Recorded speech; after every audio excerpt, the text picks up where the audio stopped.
कोटि की अभिक्रिया वे अभिक्रियाएं होती है जिनमें अभिक्रिया का वेग अभिकारक की सांद्रता के प्रथम घात के समानुपाती होता है। तो चलिए आज हम लोग इन प्रथम कोटि की अभिक्रियाओं के बारे में पढ़ लेते हैं। देखिए बच्चों, प्रथम कोटि की अभिक्रियाएं वे अभिक्रिया जिनका वेग अभिकारक की सांद्रता के प्रथम घात के समानुपाती होता है प्रथम कोटि की अभिक्रियाएं कहलाती है। ये मैंने अभी आपको बताया था कि ये वो अभिक्रियाएं होती है जिनमें अभिक्रिया का वेग अभिकारक की सांद्रता के प्रथम घात के समानुपाती होता है। अब देखिए, मान लीजिए ये कोई अभिक्रिया है, निम्न अभिक्रिया से ये कोई अभिक्रिया है जिसमें अभिकारक बदल रहा है किसमें? उत्पाद में। R यानी रिएक्टेंट, P यानी प्रोडक्ट, यानी अभिकारक बदल रहा है उत्पाद में।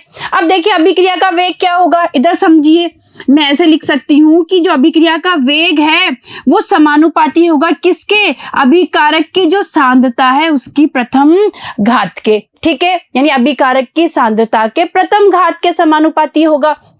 मैं वेग को ऐसे भी लिख सकती हूं, माइनस dr अपॉन dt, और ये सीधा सीधा समानुपाती है r और इस पे पावर है 1। ठीक है, जैसे ही समानुपाती का चिन्ह हटेगा यहाँ पे क्या आ जाएगा? k आ जाएगा। देखिए बच्चों, जैसे ही ये समानुपाती का चिन्ह हटेगा यहाँ पे क्या आ जाएगा? k, एक स्थिरांक आ जाएगा। देखिए, तो हम लिख सकते हैं माइनस dr अपॉन dt बराबर k r 1 लिख सकते हैं ना, ये लिख सकते हैं। और अब देखिए बच्चों, यहाँ पे जो r की पावर जो 1 है इसे मैं r लिख सकती हूँ। देखिए बच्चों, अगर किसी की पावर 1 होती है तो उसे हम ऐसे कैसे लिख सकते हैं? तो देखिए ये क्या हो जाएगा, माइनस dr अपॉन dt बराबर k r हो जाएगा। और अब हम क्या करेंगे, ये जो समीकरण है आगे इसका क्या करेंगे? समाकलन करके हम लोग समाकलित वेग समीकरण प्राप्त करेंगे। तो देखिए समझिए, इधर लीजिए भाई, वेग किसके समानुपाती है? r की पावर 1 के समानुपाती है। वेग को मैं क्या लिख सकती हूँ? Minus dr upon dt। भैया अभी समझा है ना, वेग की जगह मैं लिख सकती हूँ माइनस dr अपॉन dt। तो लीजिए माइनस dr अपॉन dt, और ये समानुपाती किसके है? r की पावर 1 के समानुपाती है। अब देखिए, जैसे ही समानुपाती का साइन हटा, देखिए बच्चे, जैसे ही समानुपाती का साइन हटा यहाँ पे आ गया k। क्या आ गया? k। और जो r की पावर 1 थी उसे मैं r लिख सकती हूँ, तो यहाँ पे आ गया r। तो क्या हो गया? dr, इधर देखिए क्या हो गया? dr upon dt। अब इस माइनस के साइन को उधर लिख दें अगर हम, तो क्या हो जाएगा? बराबर माइनस के r। वापस समझिए बच्चों, यहाँ पे जो माइनस का साइन यहाँ है इसे हम इधर भी लिख सकते हैं, तो ये हो जाएगा dr अपॉन dt बराबर माइनस के r हो गया। अब देखिए क्या करेंगे, r को तो ले आएंगे यहाँ नीचे, dr के नीचे, और dt को ले जाएंगे उधर, तो क्या हो जाएगा? dr अपॉन r बराबर माइनस के dt हो गया। अब हम क्या करेंगे, ये जो हमारी समीकरण है, ये वाली जो समीकरण है, इसका हम दोनों तरफ क्या करेंगे? समाकलन करेंगे।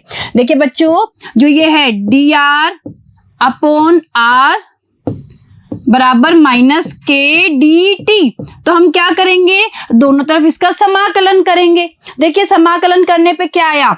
ln r बराबर माइनस के टी प्लस आई। देखिए बच्चों, जब इसका समाकलन किया तो ये निकल के आया ln r बराबर माइनस के टी प्लस आई।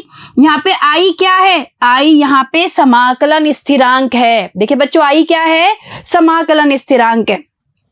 अब देखिए, यदि t बराबर 0 हो, देखिए बच्चों, t यानी समय 0 हो तो r बराबर क्या होगा? r0 होगा। अब देखिए इधर भाई, r0 क्या है? यहाँ पे r0 अभिकारक की प्रारंभिक सांद्रता है। क्या है? अभिकारक की प्रारंभिक सांद्रता।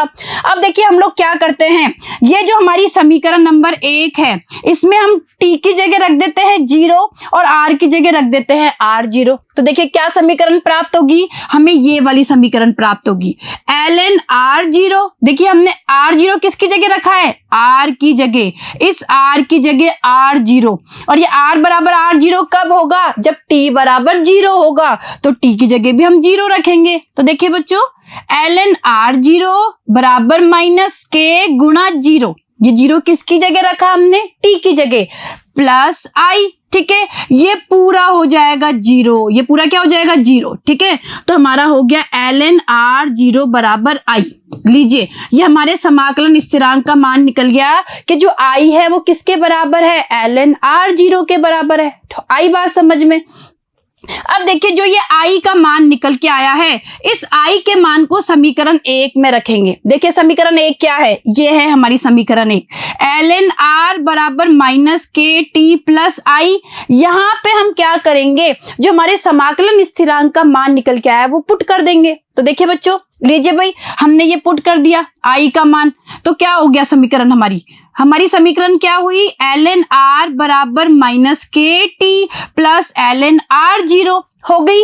अब देखिए ये जो हम इसको किस तरीके से लिख सकते हैं, इस इक्वेशन को हम ऐसे लिख सकते हैं, ln r अपॉन r0 बराबर माइनस के टी लिख सकते हैं। देखिए समझो बेटा, इस इक्वेशन को हम ऐसे लिख सकते हैं ना, ln r, क्लियर है। अब इस ln r0 को इधर लाएंगे तो ये हो जाएगा माइनस ln r0 बराबर माइनस के टी, ठीक है। और इसे हम कैसे लिख सकते हैं, इसे हम ऐसे लिख सकते हैं ना, ln r अपॉन r0 बराबर माइनस के टी। आई बात समझ में। तो देखिए हमने इस तरीके से लिखा है, इस इक्वेशन को हम ऐसे भी लिख सकते हैं और इसको फिर ऐसे लिख देंगे, यानी इस समीकरण को हम ऐसे भी लिख सकते हैं, ln r अपॉन r0। देखिए ln r अपॉन r0 बराबर माइनस के टी, तो यही तो समीकरण है कि ln r अपॉन r0 बराबर माइनस के टी। क्लियर है। अब देखिए हमें ये माइनस का साइन हटाना है, तो r0 तो आ जाएगा ऊपर, r आ जाएगा नीचे, यानी इस समीकरण को अब हम ऐसे लिख सकते हैं। अब ये इस तरीके से लिखी जा सकती है समीकरण, ln r0 अपॉन r बराबर के टी। क्लियर है, यहां तक की बात समझ में आई आपको। अब आगे देखिए बच्चों, अब देखिए हम कैसे लिख सकते हैं, अगर हमें k का मान ज्ञात करना है, k ज्ञात करना है, तो क्या हो जाएगा, t इधर नीचे आ जाएगा, इधर 1 अपॉन टी के रूप में आ जाएगा। तो देखिए अब हमारी समीकरण क्या हो गई, k बराबर 1 upon T ln r0 upon r हो गई हमारी समीकरण। अब देखिए जब हम इस समीकरण को log बेस 10 के फॉर्म में बदलेंगे, तो आप लोगों को पता है हम गुणा कर देते हैं 2.303 से, ठीक है। तो ये जो ln है, जो log बेस e है, इसको हम log बेस 10 के रूप में बदलेंगे अगर इसे, तो देखिए क्या हो जाएगा, k बराबर 2.303 upon T log r0 upon r। Clear है। तो देखिए हमारी ये समीकरण प्राप्त हो गई। ये हमारी क्या है, ये हमारी जो प्रथम कोटि की हम लोगों ने जो अभिक्रिया पढ़ रहे हैं उसकी समाकलित वेग समीकरण है। तो देखिए बच्चों क्या है, ये प्रथम कोटि की अभिक्रिया के लिए समाकलित वेग समीकरण है। आगे देखिए, अगर हम इस समीकरण को हम ऐसे भी लिख सकते हैं, log r0 अपॉन r बराबर के टी अपॉन 2.303 लिख सकते हैं ना। इसे समीकरण नंबर 5 नाम दे दिया मैंने। वापस देखिए बच्चों, इस समीकरण को मैं ऐसे भी लिख सकती हूँ, log r0 अपॉन r को तो यही रहने दो, और 2.303 अपॉन टी जब उधर आ जाएगा तो टी तो आ जाएगा ऊपर, है ना, के टी हो जाएगा, और 2.303 आ जाएगा नीचे। तो हमारी समीकरण ने ये रूप ले ली। देखो log r0 अपॉन r बराबर के टी अपॉन 2.303। क्लियर है। अब देखो यदि log r0 अपॉन r, देखिए बच्चों, यदि log r0 अपॉन r एवं t, इधर देखिए एवं t, यानी हम किस किस के बीच में ग्राफ खींचेंगे, log r0 अपॉन r और ये जो t है, देखिए यदि log r0 अपॉन r एवं t के मध्य ग्राफ खींचा जाए तो एक सीधी रेखा प्राप्त होती है। देखिए बच्चों, ग्राफ खींचेंगे तो सीधी रेखा प्राप्त होती है, और जिसका ढाल क्या होता है, जिसका ढाल होता है k अपॉन 2.303। ठीक है, देखिए यहां से समझने की कोशिश कीजिए, हम log r0 अपॉन r और t के मध्य ग्राफ खींच रहे हैं, सीधी रेखा में ग्राफ आएगा और उसका ढाल होगा k अपॉन 2.303। तो देखिए इधर ढाल क्या निकल के आया, k अपॉन 2.303। यहां तक की बात क्लियर हुई। अब देखिए इस तरीके से ग्राफ आएगा। एक्स एक्सिस पे तो हमने क्या ले लिया, समय को, और इधर वाई एक्सिस पे हम लोगों ने क्या ले लिया, log r0/r को। लीजिए भाई, ये सीधी रेखा हमें प्राप्त हो गई, इस तरीके से ग्राफ प्राप्त हो गया। और ढाल देखिए, ढाल बराबर k/2.303। क्लियर है? यहां तक की बात आप लोगों को क्लियर हो गई होगी, किस तरीके से ग्राफ आया और इसका ढाल क्या है। आगे देखिए, अब समीकरण 3 से देखिए बच्चों, समीकरण 3 क्या है हमारी समीकरण 3 ये है, ln r बराबर -kt प्लस ln r0। ये जो समीकरण 3 है, इससे अब देखिए, इससे क्या है, समीकरण 3 से यदि समय t1 हो तो देखिए बच्चों, यदि समय यानी t बराबर t1 हो, समय को हम t से दिखाते हैं ना, यदि t बराबर t1 हो तो देखिए अब हमारी इक्वेशन क्या हो जाएगी, ln r1 बराबर -kt1 प्लस ln r0। अब देखिए बच्चों, जब t बराबर t1 होगा तो ln r जो है उसको भी हम क्या लिखेंगे, ln r1 लिखेंगे ना भाई। जब t बराबर t1 होगा तो ln r को हम ln r1 लिखेंगे। तो हमारी ये वाली समीकरण हो गई। देखो अब ln r1 बराबर -kt1 प्लस ln r0। और जब समय t2 होगा, यानी जब t बराबर t2 होगा तो हम ln r को क्या लिखेंगे, ln r2। क्लियर है? ln r2 बराबर -kt2 plus ln r0। Clear है? ये दोनों समीकरण आपको समझ में आई होगी। भाई एक बार तो हम बात कर रहे हैं जब t बराबर t1 है, तो t बराबर t1 है तो r को हम लिख देंगे r1। एक हम बात कर रहे हैं जब t बराबर t2 है, तो उस परिस्थिति में हम r को लिख देंगे r2। क्लियर है? यहां तक की बात समझ में आई। अब देखो, यहाँ r1 तथा r2 क्या है, क्रमशः समय t1 तथा t2 पर अभिकारक की सांद्रताएं हैं। तो देखिए बच्चों, जब समय t1 है तो अभिकारक की सांद्रता क्या है, r1। जब समय t2 है तो अभिकारक की सांद्रता क्या है, r2 है। क्लियर है? अब देखिए, अब समीकरण 6 में से 7 को घटाने पर, देखिए पीछे ये समीकरण 6 है, इसमें से समीकरण 7 को हम क्या करेंगे, घटाएंगे। तो देखिए क्या इक्वेशन आएगी, ln r1 minus ln r2 बराबर -kt1 माइनस, और ये ब्रैकेट में -kt2। क्लियर है? भाई हम घटा रहे हैं। इधर देखिए, समीकरण 6 में से समीकरण 7 को हम लोग माइनस कर रहे हैं, घटा रहे हैं, तो इस तरीके से हम समीकरण होगी, इस तरीके से हम घटाएंगे। अब इसको हम कैसे लिख सकते हैं, इसे हम लिख सकते हैं ln r1 अपॉन r2 बराबर के। अब देखिए बच्चों, यहाँ पे जब ये ब्रैकेट खोलेंगे तो ये माइनस माइनस प्लस हो जाएगा, यानी ये हो जाएगा -kt1 प्लस kt2। ये हो जाएगा ना, ये चीज इस तरीके से हो जाएगी। तो लीजिए भाई, इसे हम इस तरीके से भी लिख सकते हैं, k को कॉमन ले लेंगे, k को कॉमन ले लिया बाहर, और ब्रैकेट में हो जाएगा t2 माइनस t1। क्लियर है? यानी इस समीकरण को हम इस तरीके से लिख सकते हैं। आगे देखिए, अब हमें k ज्ञात करना है, ये k ज्ञात करना है तो ये t2 माइनस t1 इधर आ जाएगा 1 अपॉन t2 माइनस t1 के रूप में। तो देखिए अब हमारी समीकरण क्या हो गई, ये समीकरण इसमें बदल गई। देखिए k बराबर 1 upon t2 minus t1 ln r1 upon r2। ठीक है? तो ये हमारी इक्वेशन निकल के आ गई। और ये इक्वेशन हमारी कब बात कर रहे हैं हम, जब समय t बराबर t1 हो एक बार तो, और एक बार t बराबर t2 हो। तो जब t बराबर t1 होगा तो अभिकारक की सांद्रता r1 होगी, और जब t बराबर t2 होगा तो अभिकारक की सांद्रता r2 होगी। क्लियर है? अब देखिए, इस समीकरण को अंतराल सूत्र भी कहते हैं। देखिए बच्चों, जो ये समीकरण है, जो हमारी 8 नंबर की समीकरण ये निकल के आई है, इसे अंतराल सूत्र भी कहते हैं। आई समझ में? आगे देखिए, अब देखिए समीकरण 3 को निम्न प्रकार लिख सकते हैं। देखिए बच्चों, वापस समीकरण 3 की बात कर रहे हैं। अब देखिए समीकरण 3 क्या है, वापस नजर डाल लीजिए। समीकरण 3 है ln r बराबर -kt प्लस ln r0। ठीक है? अब देखिए इसी समीकरण 3 की बात कर रहे हैं दोबारा, कि समीकरण 3 को निम्न प्रकार भी लिख सकते हैं। कैसे? ln r अपॉन r0 बराबर -kt लिख सकते हैं ऐसे। अब देखिए, दोनों तरफ प्रति लघु गुणक लेने पर, अगर हम दोनों तरफ प्रति लघु गुणक लेते हैं तो क्या हो जाएगा, R बराबर R0 E और E की पावर में हो जाएगा माइनस KT। ध्यान दीजिए बच्चों, R बराबर R0 E और E की जो घात लग जाएगी वो लग जाएगी माइनस KT। ये समीकरण हमारी निकल के आएगी, ठीक है। और इस समीकरण को विल्हेमी समीकरण कहते हैं। क्या कहते हैं बेटा, इस समीकरण को विल्हेमी समीकरण कहा जाता है। आगे देखिए, अब समीकरण 3 से देखिए बच्चों, वापस समीकरण 3 की बात कर रहे हैं। अब देखिए समीकरण जो 3 है हमारी, जो भी हमने देखी थी समीकरण 3, यह समीकरण y बराबर mx प्लस सी के क्या है, समतुल्य है। अरे बच्चों, जो समीकरण 3 है हमारी वो y बराबर mx प्लस सी के समतुल्य समीकरण है, ठीक है।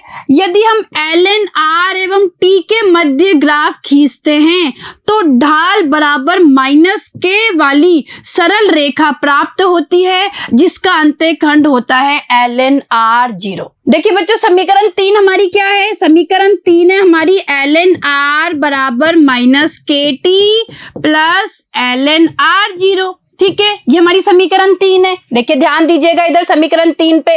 देखिए समीकरण 3 क्या है हमारी, ln r बराबर minus KT plus ln r0। अब हम इससे बात कर रहे हैं समीकरण 3 से, तो देखिए ln r बराबर minus KT plus ln r0, ठीक है। अब यहाँ पे ये कह रहे हैं कि ये जो समीकरण नंबर 3 है ये y बराबर mx प्लस c के समतुल्य है, ठीक है। यदि हम ln r एवं t के मध्य, इस ln r और t के मध्य ग्राफ खींचते हैं तो ढाल बराबर माइनस k, ठीक है, यानी ढाल बराबर माइनस k वाली सरल रेखा प्राप्त होती है और जिसका अंतःखंड क्या है, ln r0। ये जो ln r0 है वो इसका क्या होता है, अंतःखंड होता है। तो देखिए बच्चों ध्यान दीजिएगा, हम लोग x एक्सिस पे तो ले रहे हैं समय को और y एक्सिस पे ले रहे हैं हम ln r को। खींचा हमने ग्राफ, इस तरीके से हमारा ग्राफ आएगा। आया, इसका जो ढाल है हम बोल सकते हैं ढाल बराबर माइनस के, या ये बोल सकते हैं k बराबर माइनस ढाल। अरे भाई इसको ऐसे भी तो कह सकते हैं कि जो ढाल है वो किसके बराबर है, माइनस के है। या हम इसे ऐसे भी बोल सकते हैं कि k बराबर माइनस ढाल है, ठीक है, ऋणात्मक में ढाल है। और जो इसका अंतःखंड है वो ln r0 के बराबर है। क्लियर है। आगे देखिए, अब उदाहरण देख लेते हैं हम कि प्रथम कोटि की अभिक्रियाओं के उदाहरण क्या क्या है। देखिए पहले एथीन का हाइड्रोजनीकरण। देखिए बच्चों, यह प्रथम कोटि की अभिक्रिया होती है जब एथीन का C2H4 का हाइड्रोजनीकरण करते हैं। हाइड्रोजनीकरण का मतलब है हाइड्रोजन का जुड़ना।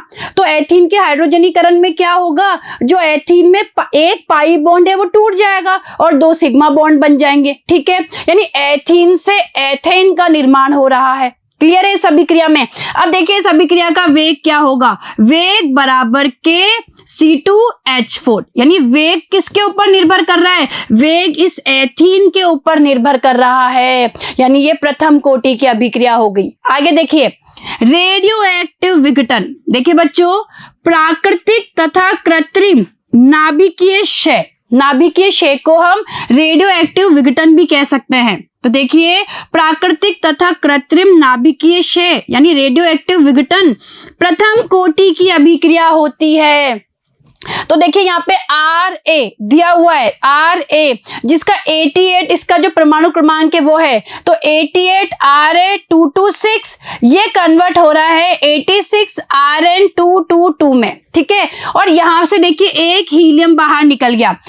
इधर देखिए यहाँ पे 2He4 क्या हो गया, बाहर निकल गया। देखिए बच्चों 2He4 बाहर निकल गया। क्लियर है। तो देखिए इसके लिए जो वेग होगा वो किसके ऊपर निर्भर करेगा, इस Ra के ऊपर। तो देखिए वेग बराबर KRa।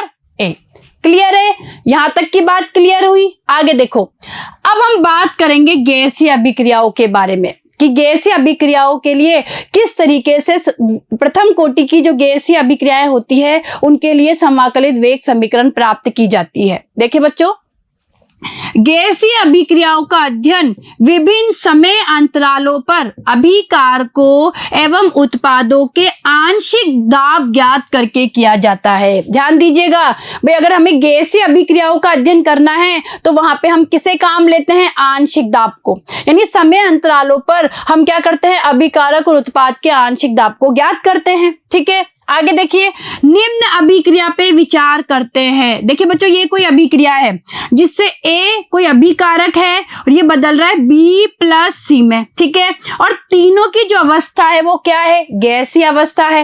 यानी A भी गैसीय अवस्था में, B भी गैसीय अवस्था में, C भी गैसीय अवस्था में। ठीक है, तो हम इस अभिक्रिया पे विचार करते हैं और ये कोई प्रथम कोटि की अभिक्रिया है। क्या है? प्रथम कोटि की अभिक्रिया है। आगे देखो, माना कि A का प्रारंभिक दाब PI है। जो ये A है इसका प्रारंभिक दाब क्या है? PI है। और T समय पर कुल दाब क्या है? PT है। देखिए बच्चों, मान लीजिए A का प्रारंभिक दाब हमने PI मान लिया, P और नीचे बेस में है I। ठीक है, और T समय पर कुल दाब मान लिया P और बेस में क्या है? T।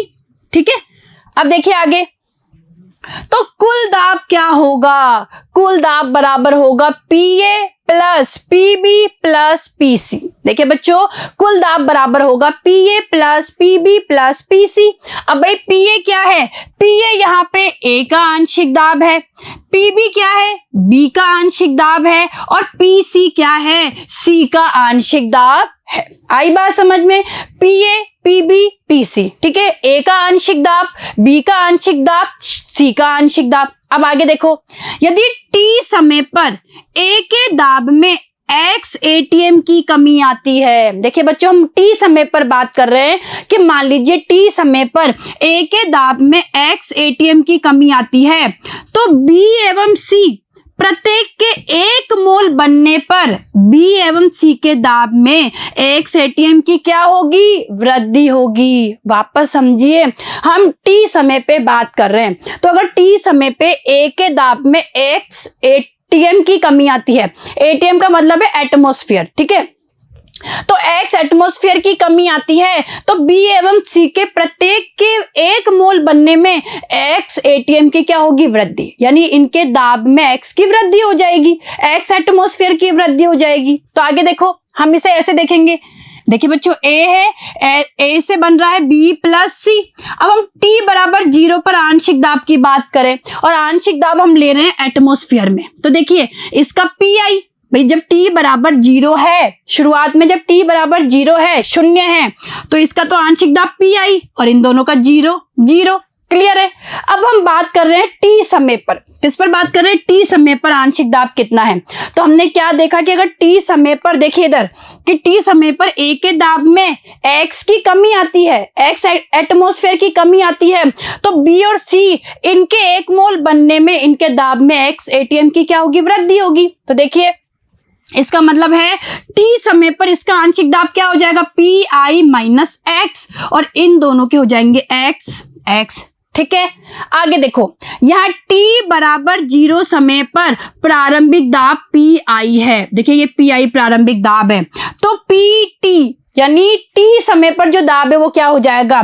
तो हम क्या करेंगे? इन तीनों को जोड़ देंगे। तो देखिए PI minus X plus X plus X। ठीक है, क्या होगा? एक X से एक X कट जाएगा और ये हो जाएगा, ये देखिए ये इधर हो जाएगा, इधर देखिए बच्चों ये ऐसे हो जाएगा, PT बराबर ये हो जाएगा हमारा PI प्लस X हो जाएगा ना। तो आगे देखिए क्या हो जाएगा? PT बराबर PI प्लस X। अरे भी मैंने अभी बताया तो है कि भाई ये इक्वेशन क्या हो जाएगी? PT बराबर PI प्लस X हो जाएगी। लीजिए भाई, PT बराबर PI प्लस X हो गई, और X का मान क्या हो जाएगा? जब PI को इधर ले आएंगे तो ये माइनस में हो जाएगा, PT माइनस PI। क्लियर है? अब देखिए बच्चों, यहाँ PA जो PA है उसको हम कैसे इंडिकेट कर रहे हैं? PI माइनस X से। यानी यहाँ Pa बराबर Pi माइनस एक्स है, तो हम क्या करेंगे, इसमें यहाँ पे जो ये x है इसका मान रखेंगे। तो देखिए इसमें x का मान रखने पर, और x का मान हमारा ये निकल के आया है कि x बराबर Pt माइनस Pi, तो ये हम यहाँ मान रख देंगे x की जगह। तो देखिए क्या हो जाएगा, Pa बराबर Pi minus Pt minus Pi हो गया। देखिए क्या होगा, Pa बराबर ये और ये जुड़ जाएंगे, भाई ब्रैकेट खोलेंगे तो ये प्लस में बदल जाएगा ना। अरे भाई जब ब्रैकेट खोलेंगे, इधर देखिए बच्चों, यहाँ पे ब्रैकेट खोला तो इधर प्लस आ गया, तो Pa बराबर Pi माइनस Pt, ये प्लस आ गया इधर प्लस Pi, इन दोनों को जोड़ेंगे तो Pa बराबर हो जाएगा 2Pi माइनस Pi। ठीक है, लीजिए भाई हमारे Pa का मान निकल के आ गया। अब देखिए हम प्रथम कोटि की अभिक्रिया के लिए समीकरण लिखेंगे। जैसे अभिक्रिया के लिए समीकरण क्या होगी, K बराबर 2.303 upon T log Pi upon Pa। वापस देखिए गैसीय अभिक्रिया के लिए देखिए क्या समीकरण हो जाएगी, K बराबर 2.303 upon T log Pi upon Pa। ठीक है, अब यहाँ जो Pa है, यहाँ पे Pa की जगह हम ये मान रख देंगे। तो देखिए हमारी समीकरण क्या हो जाएगी, K बराबर 2.303 upon T log Pi upon 2Pi minus Pt। तो देखिए बच्चों ये समीकरण किसके लिए निकल के आई, गैसीय प्रथम कोटि की अभिक्रिया के लिए। यानी ऐसी प्रथम कोटि की अभिक्रियाएं जिनमें क्या होती है, गैसीय प्रावस्था होती है। यानी गैसीय प्रावस्था में जो अभिक्रियाएं होती है, इनमें अभिकारक और उत्पाद दोनों ही गैसीय अवस्था में होते हैं, तो उनके लिए ये समीकरण निकल के आ गई। अब उदाहरण देख लेते हैं। देखिए बच्चों उदाहरण क्या है, N2O5 जो गैसीय फॉर्म में है का विघटन एक गैसीय अभिक्रिया है। तो देखिए क्या अभिक्रिया होती है, ये 2N2O5, इससे बनता है 4NO2 प्लस O2। ठीक है, ये अभिक्रिया है। ठीक है बच्चों, तो ये आप लोगों को समझ में आया। अब देखिए छद्म प्रथम कोटि की अभिक्रिया। देखिए बच्चों, छद्म प्रथम कोटि की अभिक्रिया वह अभिक्रिया होती है जिनमें दो या दो से अधिक अभिकारक भाग लेते हैं, लेकिन अभिक्रिया का जो वेग होता है वो एक ही अभिकारक के ऊपर निर्भर करता है। तो देखिए बच्चों क्या होती है छद्म कोटि की अभिक्रिया।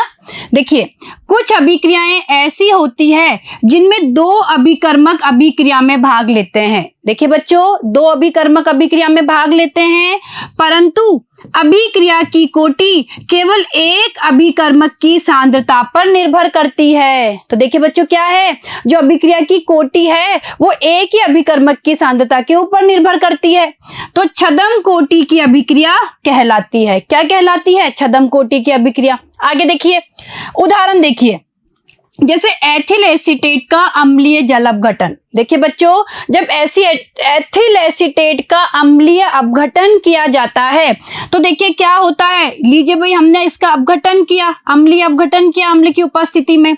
एक तो बन गया CH3COOH, ये एसिटिक अम्ल बन गया, और ये C2H5OH बन गया। ठीक है, अब देखिए इस अभिक्रिया की आणविकता 2 है। देखिए बच्चों आणविकता क्या है, इसकी 2 है, परंतु अभिक्रिया की कोटि 1 है। देखिए अर्थात यह छद्म प्रथम कोटि की अभिक्रिया है।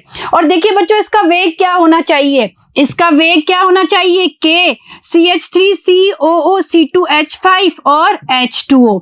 कहने का मतलब है जो इसका वेग है वो इन दोनों की सांद्रता के ऊपर निर्भर करना चाहिए। ठीक है, लेकिन देखिए परंतु जल अपघटन के लिए जल बहुत अधिक मात्रा में लिया जाता है, जिसके कारण जल की सांद्रता में परिवर्तन करने पर अभिक्रिया वेग में कोई भी परिवर्तन नहीं होता। कहने का मतलब है बच्चों देखिए कि यहाँ जल की सांद्रता बहुत ज्यादा होती है और जल की सांद्रता में परिवर्तन से वेग में कोई प्रभाव नहीं पड़ता है। तो देखिए क्या है, वेग क्या हो जाएगा, अब वेग जो है वो केवल एथिल एसीटेट के ऊपर ही निर्भर करेगा। कहने का मतलब है वेग अब एथिल एसीटेट की सांद्रता के ऊपर निर्भर करेगा। तो हम क्या लिख सकते हैं, वेग बराबर के CH3COO C2H5, ये इसका क्या होगा, वेग होगा।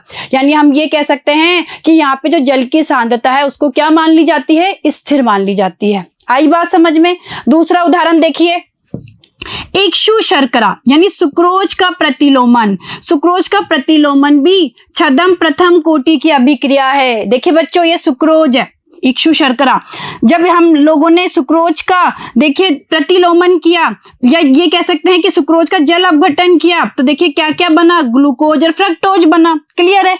अब देखिए जो अभिक्रिया का वेग है वो सीधा सीधा सुक्रोज के ऊपर निर्भर करेगा। तो देखिए अभिक्रिया का जो वेग है वो सुक्रोज की सांद्रता पे निर्भर कर रहा है, यानी वेग बराबर के C12H22O11, यानी ये भी क्या है, ये भी छद्म प्रथम कोटि की अभिक्रिया है। ठीक है, आई बात समझ में। तो देखिए बच्चों, आज हम लोगों ने क्या पढ़ा, हम लोगों ने प्रथम कोटि की अभिक्रिया पढ़ी, और प्रथम कोटि की अभिक्रिया के लिए हम लोगों ने समाकलित वेग समीकरण प्राप्त किया। साथ ही साथ हम लोगों ने छद्म प्रथम कोटि की अभिक्रियाओं के बारे में पढ़ा। अब देखिए इससे आगे के जो टॉपिक्स है उनके बारे में हम हमारे अगले वीडियो में चर्चा करेंगे। ठीक है, धन्यवाद।